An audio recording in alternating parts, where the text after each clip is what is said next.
G'day. I spent 38 hours travelling from Perth to Zandvoort for the Dutch Grand Prix. 3 flights, 2 first-class lounges, and 1 lost bag later, I'm here at the Circuit Zandvoort. But first, let's go back to the start of my journey, Perth Airport. See you, Jace. Goodbye. I have 3 boarding passes and quite a lengthy day of travel ahead.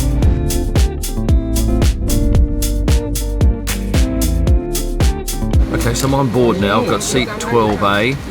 I've reviewed this seat before. It's a little bit squishy. Singapore Airlines has a couple of business class configurations, and if you go right up to, I think it's the 380, stunning, much wider, much more comfortable. But no complaints about this.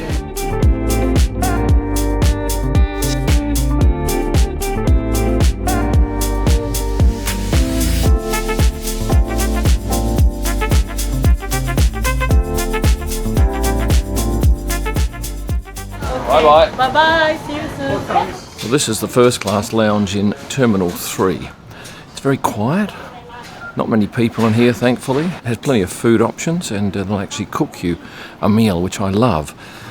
Not often that happens, and I do hope I get on my next leg in Zurich the opportunity to have them cook me a fondue. And this is the private room. Very, very elegant. And I think I'm the only person here. I've just ordered a couple of meals. I've ordered a slider and I've ordered, what was the other thing?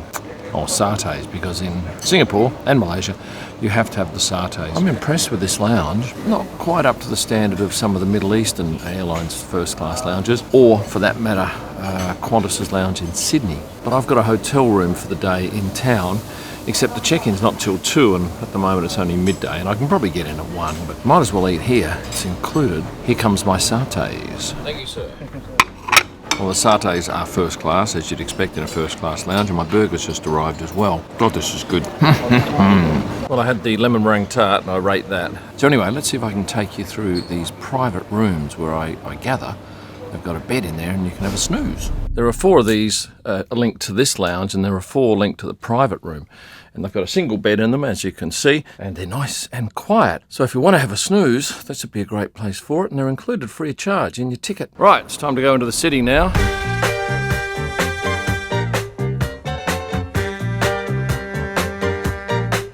Well, this is a very impressive hotel, and I've arrived at 1:30 p.m. Check-in's at 3, but there was no drama me getting in early. And what you do notice about Shangri-La Properties is the opulence and the magnificent space in this lobby. Anyway, I'm going to go up to the room now, and I'll take you for a little tour around in a sec.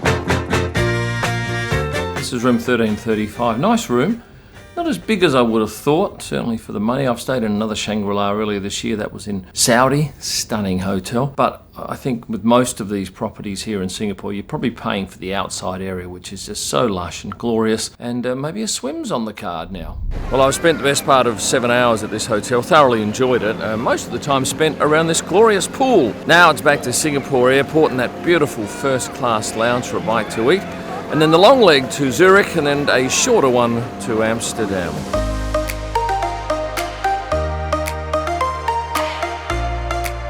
Isn't this place gorgeous? It's what an airport should be. Spacious, beautiful greenery behind me, and a joy to be in.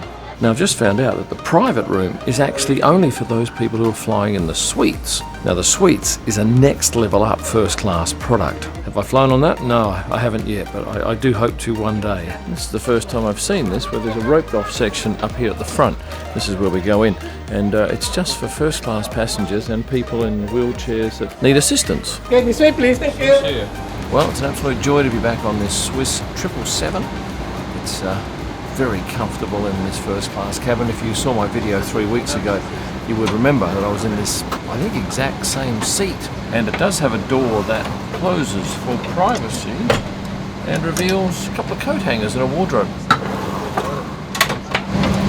Oh, and a mirror. Well, we are 4.5 hours into this flight. I've had 2 sleeping tablets. It's one of the best beds you'd ever want to sleep on a plane. And I've had 3 hours. 3 hours sleep. And I don't want to take any more sleeping tablets, so I'm just going to have to struggle on. First world problem, I know. Oh, a bit of an update. Turns out that my phone has the wrong time. It says 5:21, so I thought that was Perth time. And I'm thinking I've had 3 hours sleep. I've had 8. So I'm now eating with enthusiasm, knowing that we're landing in a couple of hours.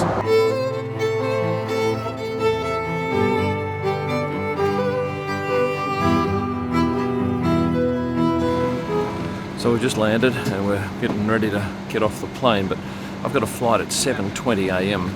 It's now 6:28 a.m.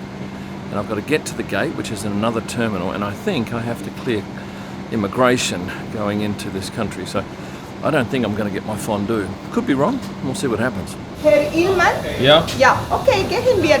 Let's go, please. Thanks a lot. Thank you so much. I hope you work in Watch my video. Watch my video. So we've been met by one of the ground crew here, and they're going to take us to a little bus where we will nip across to the other terminal. So I may get my fondue. We'll see. You're flying to Wien, yes? Okay, you have to do passport control as well, okay?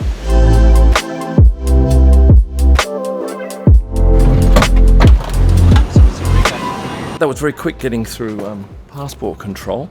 We had to wait about 6 minutes on the bus for the bus in front of us. It's 6:31 now, so I'm still a chance. This gentleman behind me, though, says there's no guarantee that they'll cook me a fondue at this hour of the day. I hope so. Guten Morgen. Thank you, sir. Thank you. Okay, I'm back in this lounge that I love. Now I'm going to see if I can get myself a fondue. And this is the lounge that I got it from last time with my lovely friend. Fingers crossed, hope she's here. Can I get a fondue? Fantastic, one please. Well, good news. My fears of missing out on a fondue are unfounded, because even despite the fact that it's 6:35 or 6:40 a.m, the chef here is going to make me one. That's it. It's fantastic. 6:46 a.m, my flight leaves at 7:20.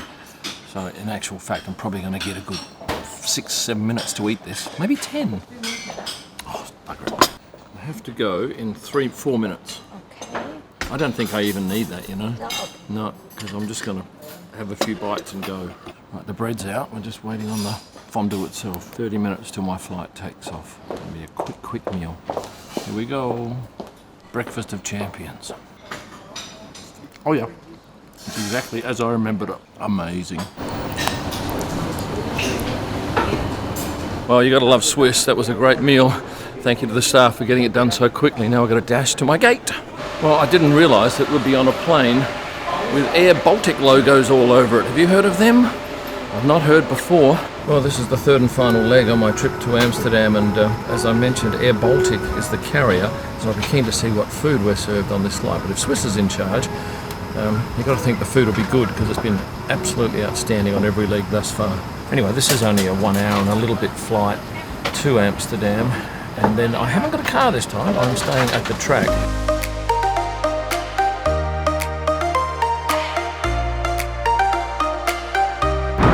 Well, exactly 20 minutes into this flight, the lovely Olga emerged from the galley with her trolley and served us up some lovely cold meats and cheese with like a birch muesli and some fruit on top, a lovely bread roll and some butter and jam, and even champagne. And I'm not talking sparkling wine, proper champagne.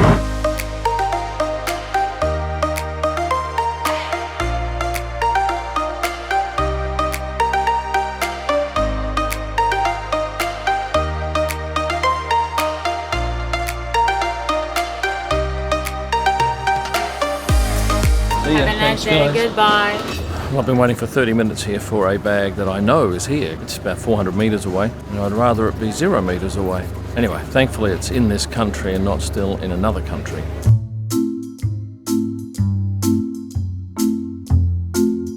Right, well, I've been here now 2 hours and there is no movement. Oh, I do have a fella in the Avia partner office who is helpful, but he just can't go down, he says, and grab the bag, and that's the thing that is frustrating. And I'm not prepared to leave here, because if I do, well, then there's no urgency. At least if he walks past me every 10 minutes, he sees me and I'm in his mind. It is 11:03 and I landed at 9:03. Well, we may have some luck. I've got an account manager from the company here who's come down and had a chat with me. He's taken the description. He's going to go and see if he can have a look himself or get one of his crew. So now I've got 2 people actively looking for the bag. One of the guys said, look, we think it probably hasn't made the flight. And I said, well, it can't possibly not have made the flight. because it's pinging 300 metres away. It's in an odd spot, they say, and they need special permission, so it's just a matter of time. Well, there's movement on the front. The bag is now 200 metres from me, and I expect to see it coming up this belt any second now. Finally, after 2.5 hours of waiting out at the Amsterdam Schiphol Airport, my bag came out on the carousel. I need to thank Roger and Michael. So what happened? It's interesting. This tag down here has Singapore, Zurich, and Amsterdam written on it. And when it came out into Amsterdam, it had folded over like this.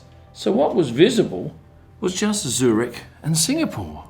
So they put it aside thinking that's going to Zurich. It wasn't going to Zurich, it was coming to Amsterdam. But when the flight number to Zurich didn't add up, it was just put in a holding area and nobody touched it. So I actually emailed a number of people in their business and I put up a plea on my Instagram story. And finally, Roger saw it and came out and said, look, what's the story? I told him the details. I showed him where I thought it was at. He actually went down there and saw it, and thankfully I had a little red cord on the top here that differentiated it from other dark bags, and then he got it brought up for me. So from go to woe, from leaving my house in Perth to arriving at this hotel on the beach here in Zandvoort, 38 hours. Quite a trip, so I'm now going to have a shower and go and do some work. So thank you for paying attention for this whole video. If you've enjoyed it, please hit the like button, subscribe if you haven't done so, and you can become a member and get a whole host of extras.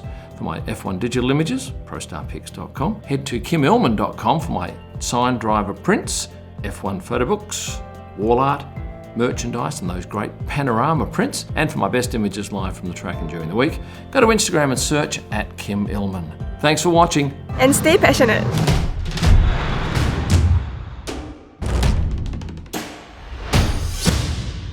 Look what I got. Finally, after